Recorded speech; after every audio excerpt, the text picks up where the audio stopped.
I still remember the smell of fresh paint. It hit me like a warning sign when I walked through the door that day. Eggshell white walls where once there had been old yellowing wallpaper, a marble island in place of our dented dining table, polished, gray tiles gleaming where my sneakers used to scuff faded linoleum. The entire kitchen had been gutted and reborn in sterile, catalog-perfect silence. My mother stood near the stove, wiping non-existent dust off the new backsplash. My dad adjusted a row of spice jars like they were museum artifacts. I put down my backpack, a faded navy thing with fraying straps, and asked, "Where did you get the money for this?" They didn't look at me. My mother answered casually, almost laughing, like it was obvious. "Oh, sweetheart, we just used the college fund. You're not going until spring, right?" I remember standing there, not breathing. "Wait, what?" I said, slower. My dad waved a hand. "It was just sitting there. It's not like you were using it. You can get a loan like everyone else." I think something cracked in me then, not loudly, just a quiet snap. Like a button popping off a shirt that was never quite your size. I nodded and said nothing. That night, I sat on my twin mattress, knees to chest, rereading the scholarship rejection email that had arrived the week before. I hadn't told them about it. I hadn't wanted to disappoint them. Turns out that was already mutual. They'd always told people how proud they were that I was the smart one. But I was also the easy one, the quiet one, the one who didn't ask for much. I wasn't the one who totaled a car and blamed the brakes. I wasn't the one who needed therapy after each breakup. I wasn't the one who screamed. I just disappeared behind the closed door of my room. I guess they thought I'd understand. And in a way, I did. I understood everything too well. The next morning, I watched them drink coffee from new ceramic mugs. Everything in the kitchen sparkled. New chairs, new lighting.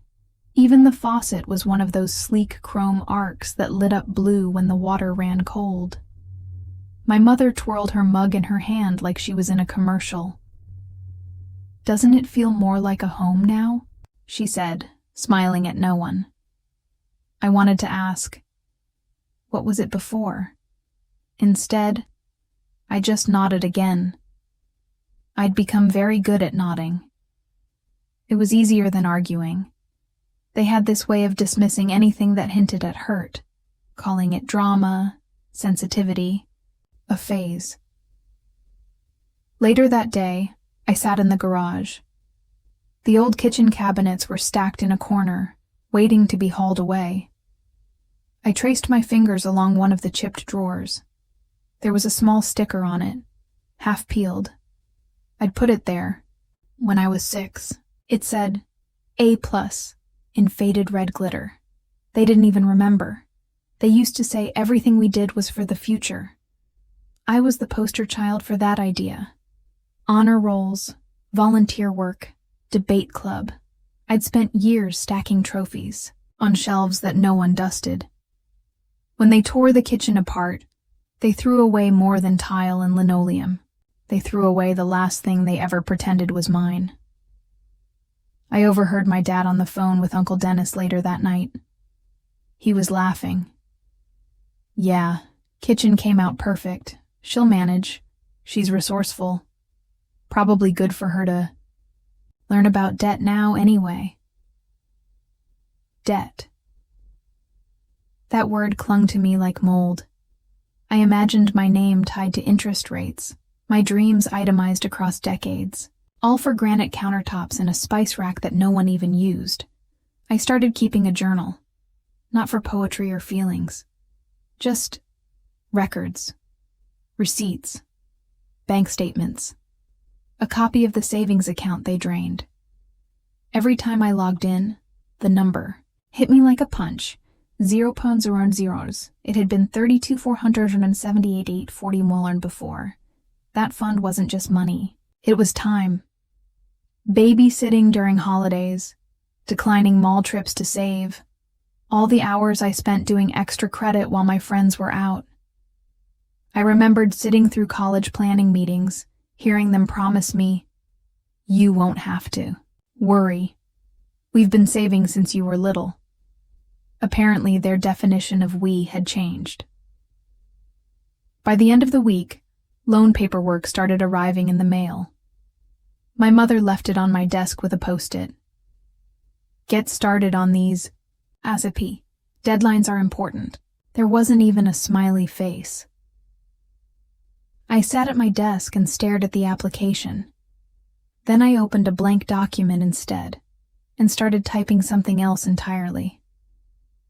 Not an essay, not a loan application, a transfer request to a cheaper school. Out of state.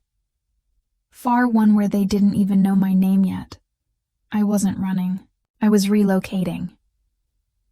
There's a difference. The kitchen was always warm now.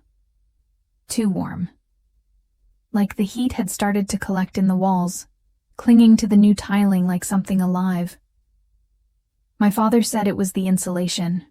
Proudly, I started taking my meals in my room. By the time August came, there were boxes stacked by my bedroom door. I hadn't told them yet. Not officially. Not where I was going, not when. Just that I had figured it out. That I wouldn't need the loan after all. They didn't ask for details. Relief flickered behind their eyes like I'd just proven them right. My mom called me her little adult. My dad clapped me on the back. "See? You always land on your feet." No one asked where I was landing, and I didn't offer. The day I got the acceptance letter from the state school, I read it 3 times, quietly, in the bathroom. I pressed my back to the cold tile, the one space in the house that hadn't been touched by renovation. I read the line about my partial scholarship again and again, as if saying it aloud would make it vanish. It wasn't the dream school. It didn't have the program I wanted. It was 3 buses away from anything that felt like home. But it was mine. It was mine. That night, I heard them hosting friends over. I listened to the clink of wine glasses in the new kitchen, the compliments on the cabinetry, the jokes about how expensive kids are. They laughed like the pain was a punchline. "College is different now," I heard my mom say. "They all take loans. That's just how it works." They had rewritten my story and handed it to strangers like a recipe they made up themselves. I wanted to scream. I wanted to barge into that kitchen and say, "That money was mine. That dream was mine. You tore up something sacred and tiled over it like it never mattered." But I didn't. I just packed another box. A week before I left, I stood in the new kitchen alone. They were out at some dinner. I stared at the island, the one that replaced the table I'd done all my school projects on. I ran my hand over the smooth surface. It felt cold, sterile, like a stranger's house. I reached under the counter and unscrewed the vent panel.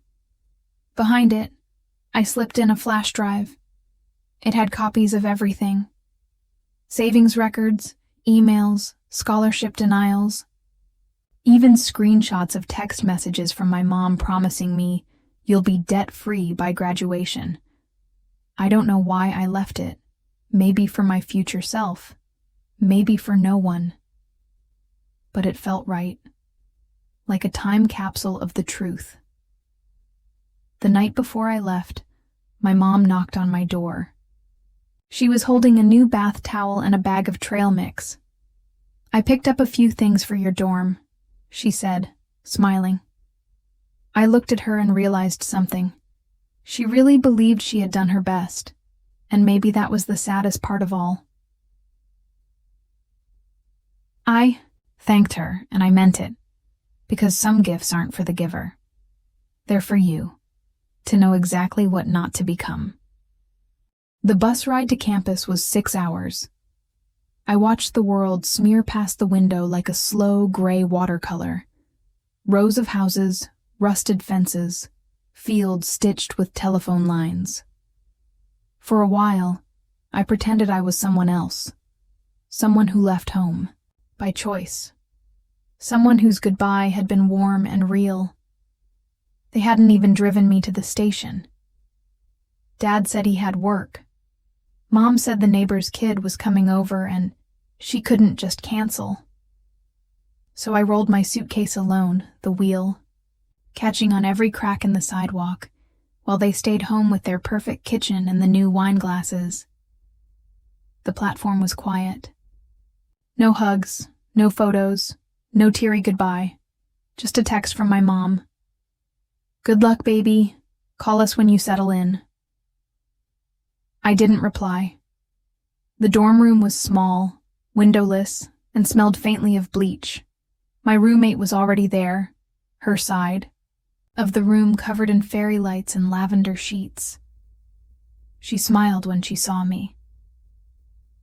"I'm Cass," she said. "You can take the left side. That desk has better light." Her kindness was startling.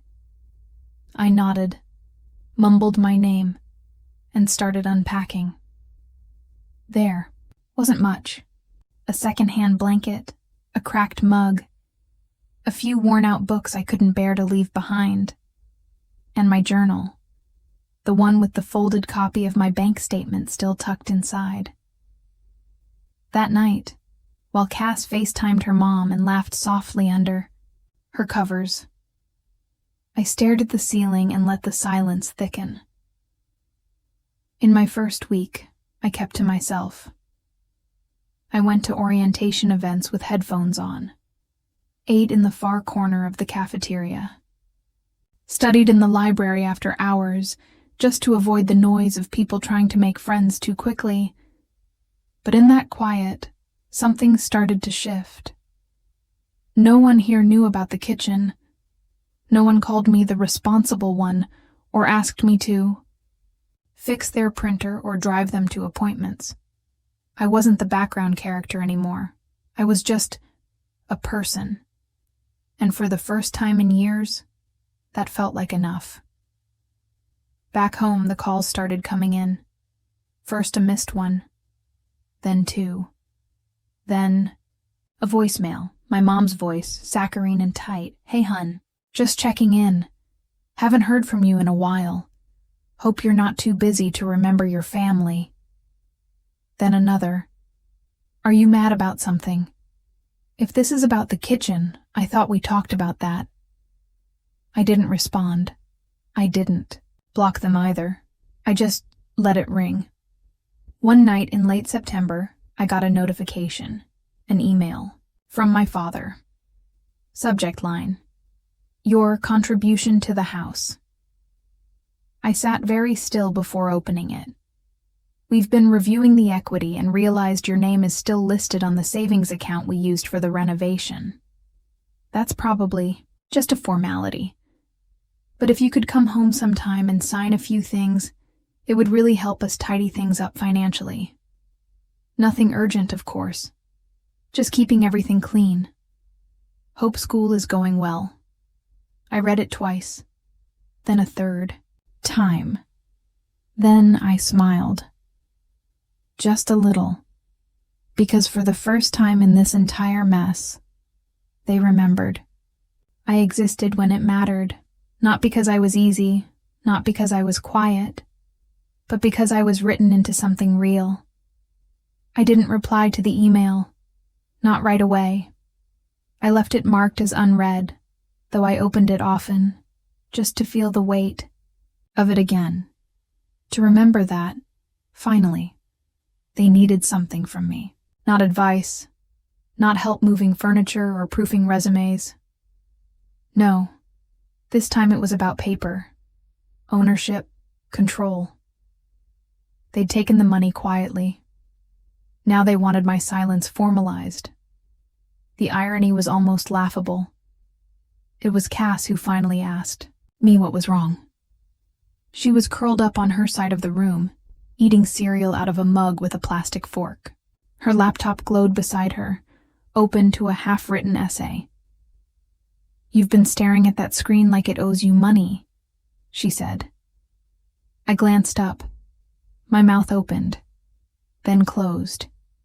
And to my surprise, I told her, not everything, not the little pieces of silence that stacked into years, but the important parts. That the college fund had been spent on granite and cabinets. That I was here on borrowed luck and tuition I scraped together like pennies from under couch cushions. That my parents wanted a signature. My silence.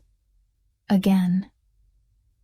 Cass didn't try to fix, even she just listened.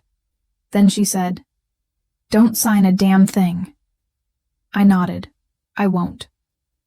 By mid-October, 2 more emails came. The tone shifted from polite to impatient. My mother texted me screenshots of friendly reminders. One had a PDF attached. I didn't open it. Instead, I logged into a private legal forum one night and started asking questions. I'd never dealt with this kind of thing before. Asset, withdrawal, co-ownership, intent of fund. But I knew enough to ask, to learn, to document. Turns out, some accounts leave digital trails longer than a new kitchen's shine. One night, I opened the flash drive I'd hidden behind the kitchen vent. I still had a backup copy. I clicked through each folder, screenshots of login histories. A blurry photo of my mother's planner with a circled date, cabinet's deposit due, just a week after I'd shown her my acceptance letter. I stared at it for a long time. There were no villains in this story, just people who found it easier to forget me, and people who thought family meant never being held accountable. The next time they called, I answered. Just once. My dad's voice cracked, slightly with relief. "Hey, there you are. How's campus?" "Listen, we wanted to just wrap up that account stuff. Really minor, just needs your signature to make sure we can keep the refinance clean." I waited. Let him trail off. Then I said softly, "I think you should get a lawyer." Silence. A beat. Then a nervous chuckle. "Come on, don't be like that. This isn't a fight." "I'm not fighting," I said. "I'm just done signing things I didn't choose." He exhaled. "So that's how it's going to be?" I didn't answer. I just hung up. Autumn came late that year.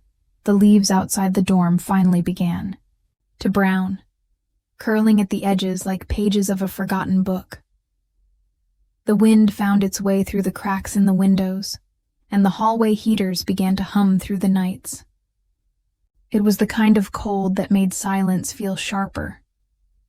I stayed up most nights at the library, not just for schoolwork, but because being surrounded by people, even strangers, kept the grief from creeping in. The quiet hurt more when I was alone. It crept in not as tears, but as questions. What did I do wrong? Why was it so easy for them to choose counters over me? But each time I felt myself slip, I'd reread my own words in the journal. They didn't ask where I was going, only how much I'd cost. It grounded me. The legal clinic on campus was small, hidden behind the administration building like something they were ashamed to admit existed. I sat across from a graduate student in a wrinkled button-up who took one look at the documents I'd saved and raised an eyebrow. "You co-owned the account?" I nodded. "They didn't have your permission to use the funds?" I shook my head. He leaned back in his chair slowly. "Well, you have a case." My breath caught. Not from surprise, but from the sudden weight of being seen, of being taken seriously. For once, the paper trail spoke louder than my voice ever could. I didn't threaten them. I didn't sue. That wasn't the point. Instead, I had a letter drafted, carefully, legally, and devastatingly neutral. I sent it, in a plain envelope with no return address. Inside, it was just the facts. My legal standing, the misuse of funds, and the indication that I would no longer be signing anything related to the refinance.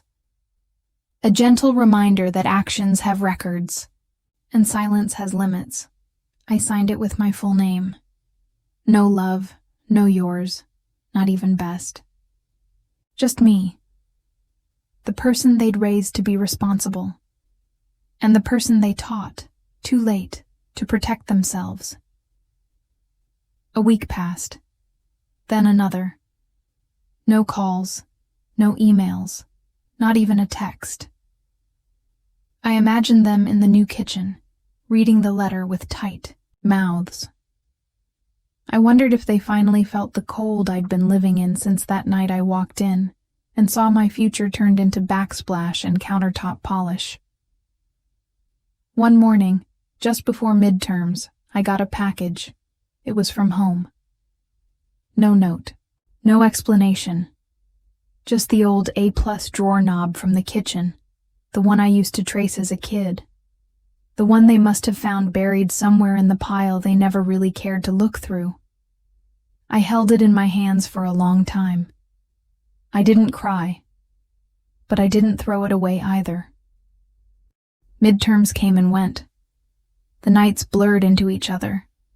Pages of notes, vending machine dinners, whispered reminders to myself that I wasn't falling behind.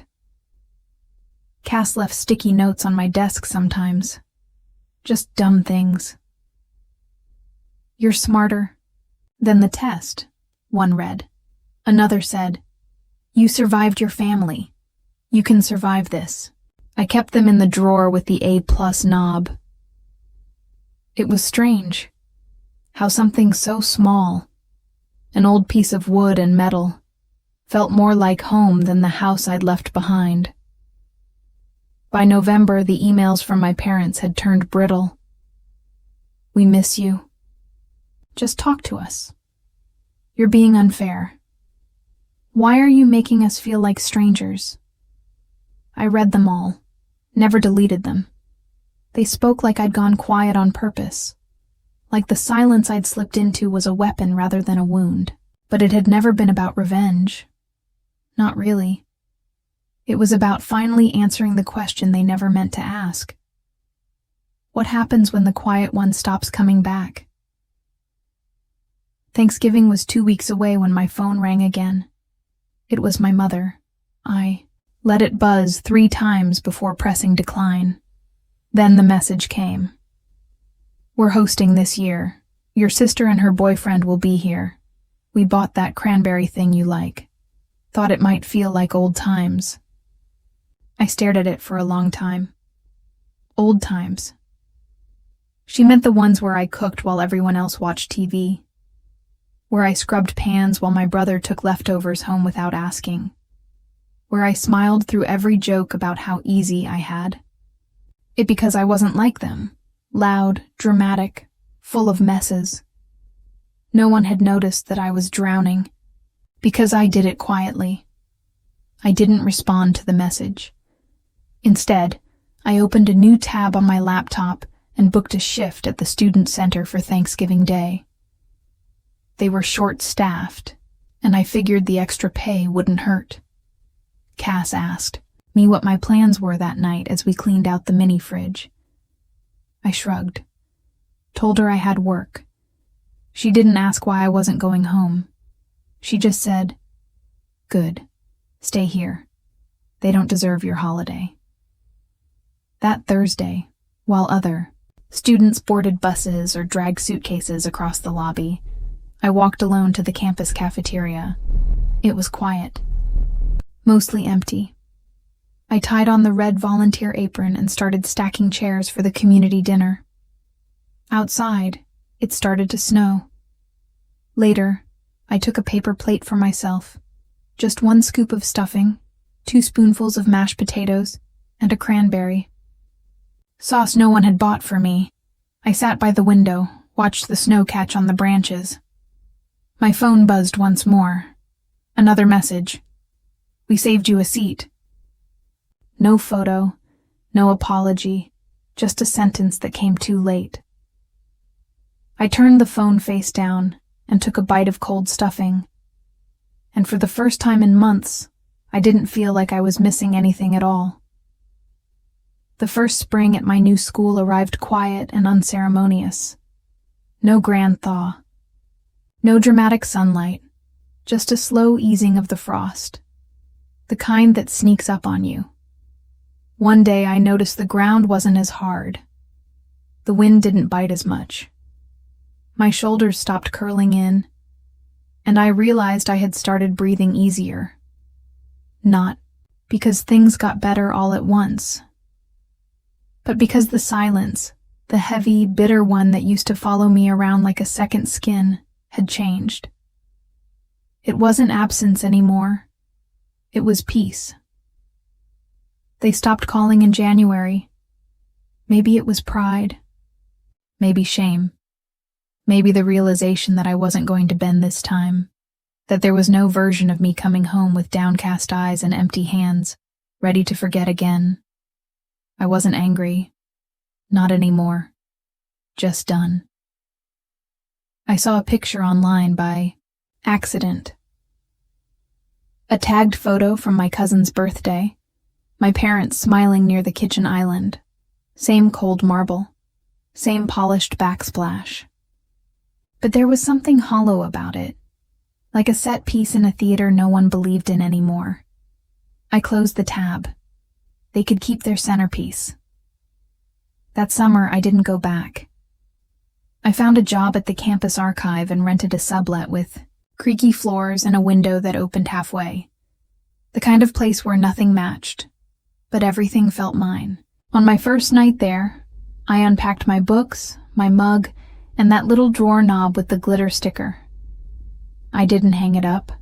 I just placed it in the drawer next to my desk. Not as a keepsake, but as evidence of what they gave up. Sometimes Cass would ask if I ever planned to speak to them again. I'd shrug. Maybe. Maybe not. Because the truth is, not all stories need a reunion. Some just need a quiet place to end. And this was mine.